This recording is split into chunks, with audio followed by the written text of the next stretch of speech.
Hey guys, it's Aerodyne, and in today's video, I beat Redevant by nikrodox. What the hell are you talking about? You're too ass at the game. You can't beat Redevant. Okay, so yeah, hi, it's me.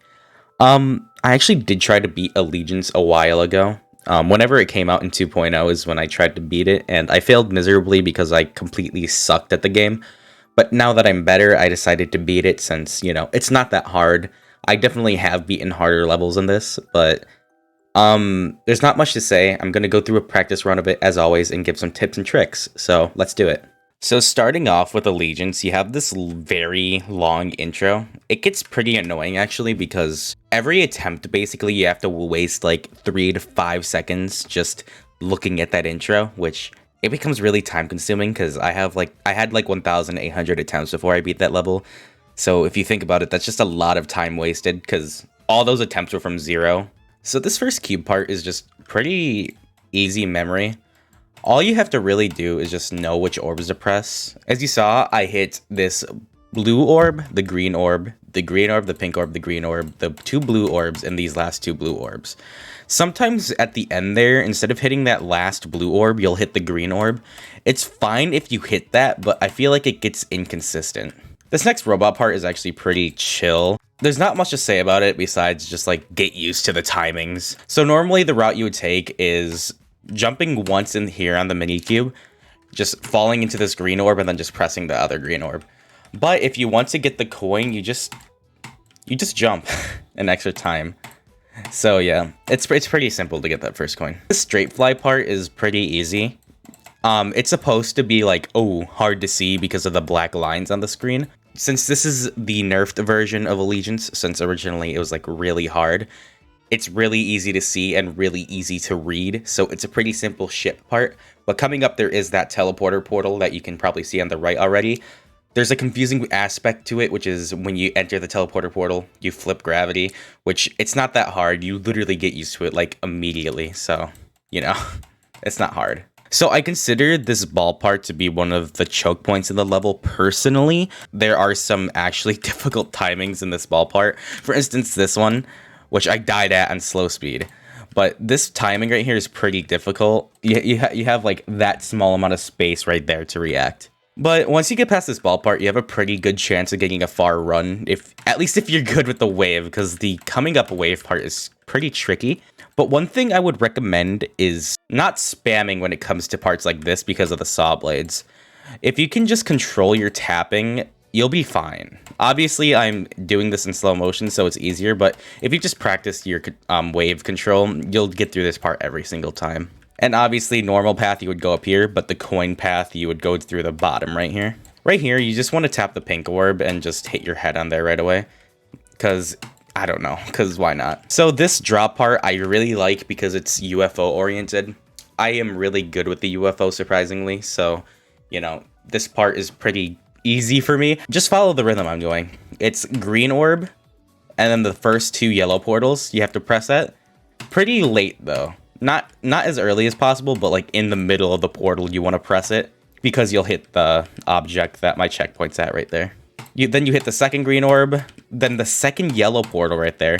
The portals are kind of tinted, but you should still be able to make them out. If you have color deficiencies, then this level gets pretty hard at this part, but as long as you learn the muscle memory, you'll be fine. So as I was saying, you want to hit this green orb right here and then hit the yellow, blue. You want to hit basically 3 times right here.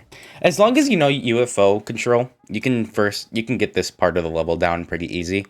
I would recommend practicing it though, obviously, if you're not like good with the UFO. The straight fly part is pretty hard for me because it's hard for me to adjust myself after doing stuff such as this green orb timing. If you're good at flying, you can probably do this really easily. I'm just not good at flying. There is an invisible slope here for some reason. I don't know why, but just make sure you keep that in mind when you're completing the level.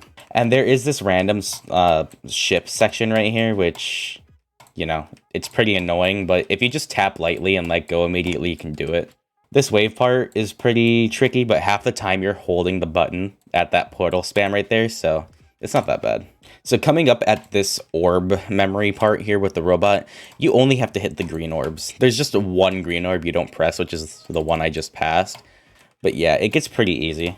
And then just a straight fly to the last part, which is pretty chill, honestly. Right here, actually, I've noticed that it actually does get more consistent if you, instead of tapping the green orb like this very late, if you just hit both of these orbs as early as possible, it just gets more consistent. I don't know why. This pink orb timing right here is ridiculous, by the way. If you ever play this level, you'll know why it's ridiculous. This duel part's pretty easy. As long as you're focusing on one side of the duel, you can just hold the button down every time you jump and you basically just get it down.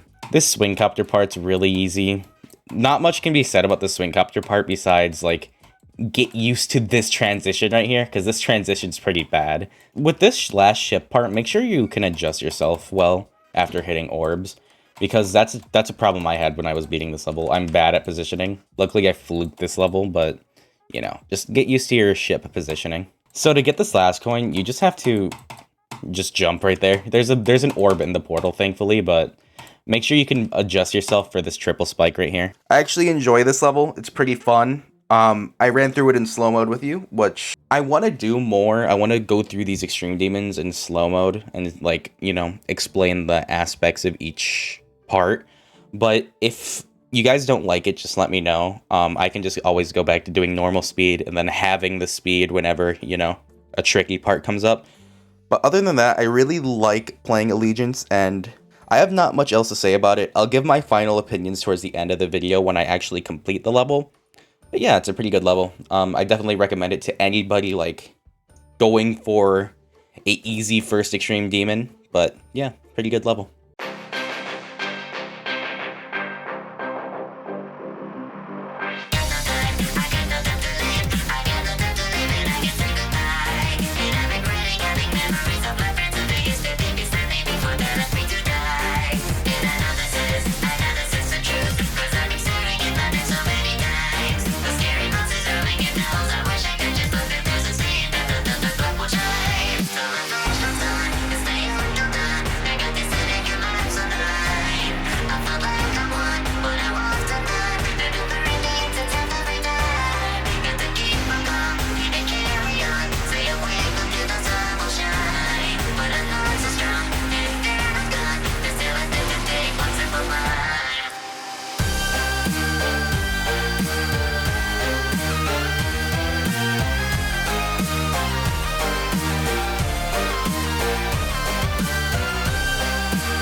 Let's go, Max, I did it.